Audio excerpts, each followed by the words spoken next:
मैं आपको यकीन दिलाता हूं, अगर लवली आनंद जीती डबल इंजन की सरकार में जानकी धाम से भाया शिवार ढाका बापू धाम तक रेलगाड़ी दौड़ेगी।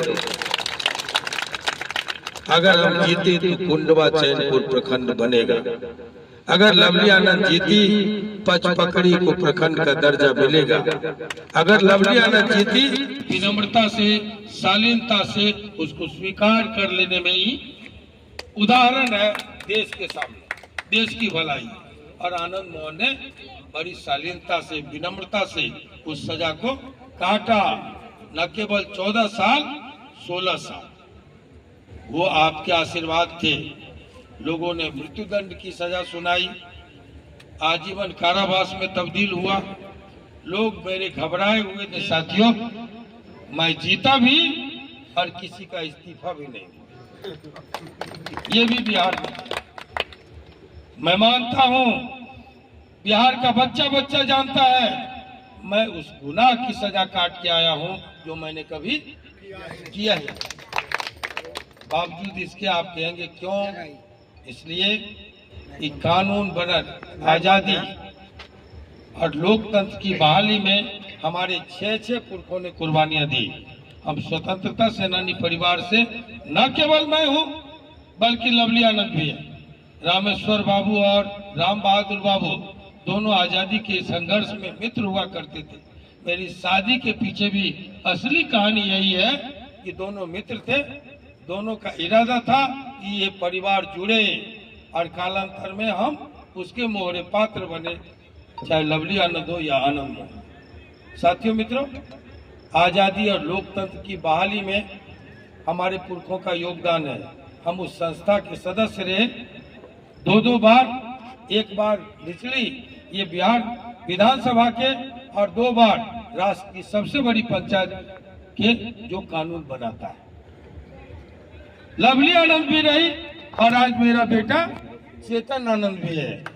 तब कानून बनाने वाली जो संस्था है उसका, उसके मेंबर का, उसके सदस्य का कि कुछ कर्तव्य होता है, फर्ज। भाग्य कलेक्टर से प्रभारी विश्व सूत्री मंत्री के कारण होने के नाते इधर से आप तक जब फिर 10 लाख मिला पुल का अप्रोच बना।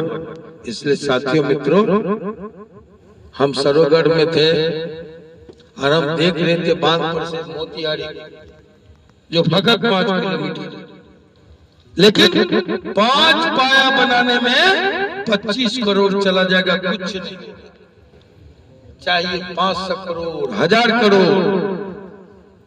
कल लोग आएंगे, अगर आपने गलती की, कल लोग आएंगे जीतने के बाद, आप कहेंगे पुल का क्या हुआ, फुलवरिया का क्या हुआ, क्या हुआ? फुलवरिया में तो बन चुका है। क्या होगा घोड़ी पाकर का, क्या होगा जिहुली घाट का? वो कहेंगे मैं क्या करूं, राज्य में मेरी सरकार नहीं।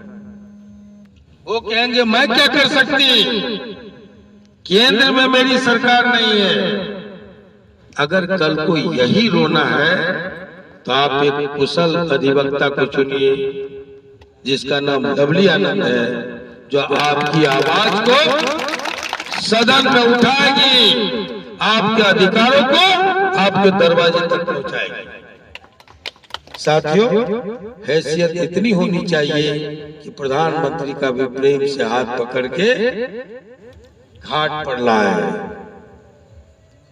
ढाका लाए, चिहुली ले जाए, नीतीश कुमार जी को भी बाध्य करे, साग्रह कि ये देश की आजादी की 77 साल बाद भी ये वही इलाका है जो रेल से वंचित है।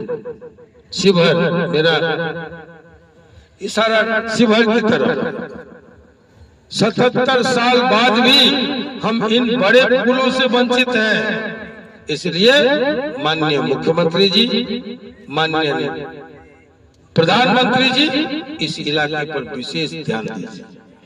और मैं आपको भरोसा दिलाता हूं, डबल इंजन की सरकार में ये सारी बातें होंगी। हमारा भरसक प्रयास होगा, क्योंकि अन्य जगहों पर ये बातें हो चुकी है, बन चुकी है एक विकसित राष्ट्र का निर्माण के क्रम में। इसलिए ये अपेक्षित है, ये सब होगा। लवली आनंद जीती, कहाँ बज रहे हैं? लवली आनंद अगर जीती तो जो मेरा अधूरा सपना था, रामविलास जी के समय में हमने उनसे कहा था कि शायद शिवहर इस देश का अभागा जिला है जहां रेल की पटरी नहीं है, और उन्होंने न सिर्फ सर्वे के आदेश दिए थे, 5 लाख रुपए आवंटित भी किए थे, लेकिन आज तक वो काम अधूरा है।